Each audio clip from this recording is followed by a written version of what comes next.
welcome to the Tabletop Games blog topic discussion. Context switching when games are hard work. Recently at work, we discussed how constantly going from one task to the next or changing from one tool to another is rather draining. This so-called context switching has been shown to reduce productivity. That's when it struck me that some board games suffer from exactly this problem. So in this article, I want to look at how research into the problems of context switching could potentially be applied to board game design. Let me start by defining what I mean by context switching and how it differs from what we usually understand by multitasking. Hopping from one task to another is quite normal.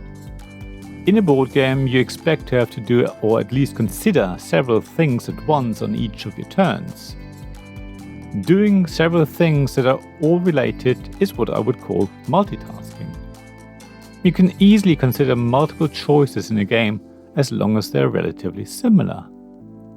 Deciding which action space is best while working out if you have enough resources to do what you want to do, and at the same time keeping an eye on what other players might be planning, is a form of multitasking. It can sometimes be a bit overwhelming, but it's usually manageable.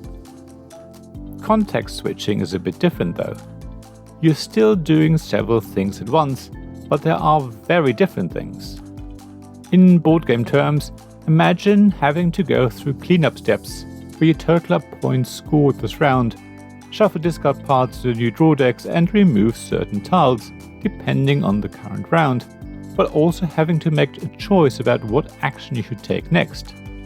All of these things are not really related and will quickly become overwhelming. Or consider being the person who's teaching the rules while also having to play. Not many can do both effectively at the same time. I think many of us will have been there. People asking you rules questions can easily distract you and let you forget what you were planning to do on your turn. It gets especially confusing when you have to look up the answers in the rulebook. Now you will have completely lost your thread. So, context switching is definitely problematic.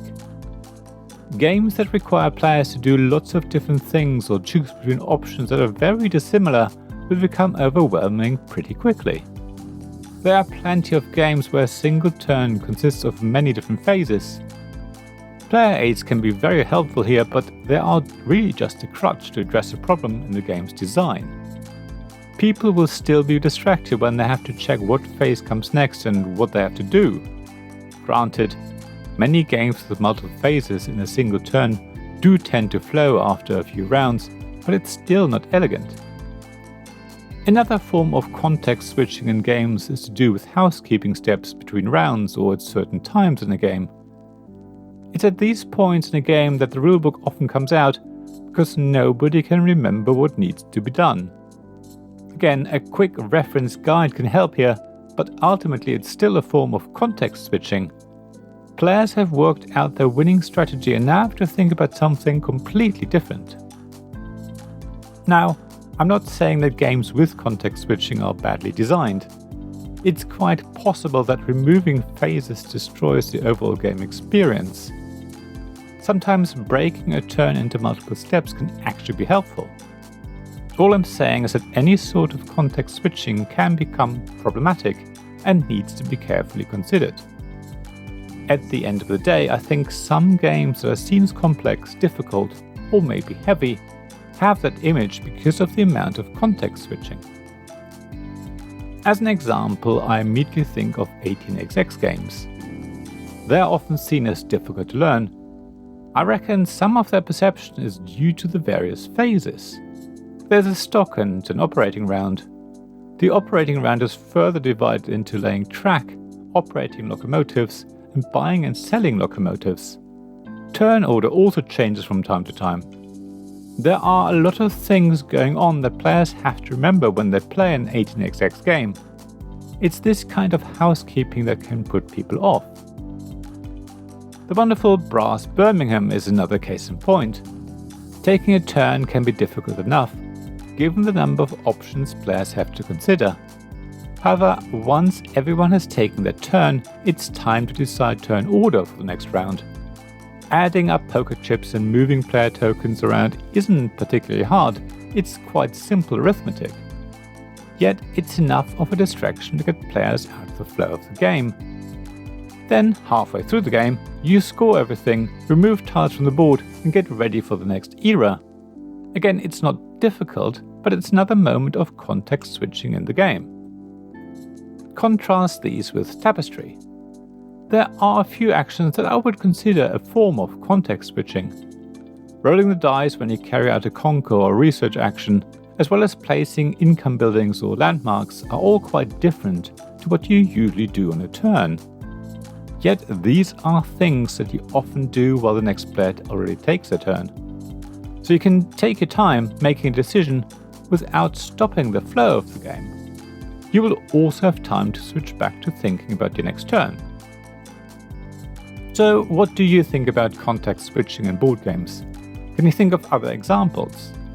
Other games that were redesigned to remove this break in flow? Have you played any games where context switching actually enhanced the gameplay experience? As always, please share your thoughts and experiences on the blog at tabletopgamesblog.com. I'd love to hear from you. Thank you for listening to this Tabletop Games blog topic discussion podcast. Please check the description below for links mentioned in this episode, as well as to the written version of this article on the blog.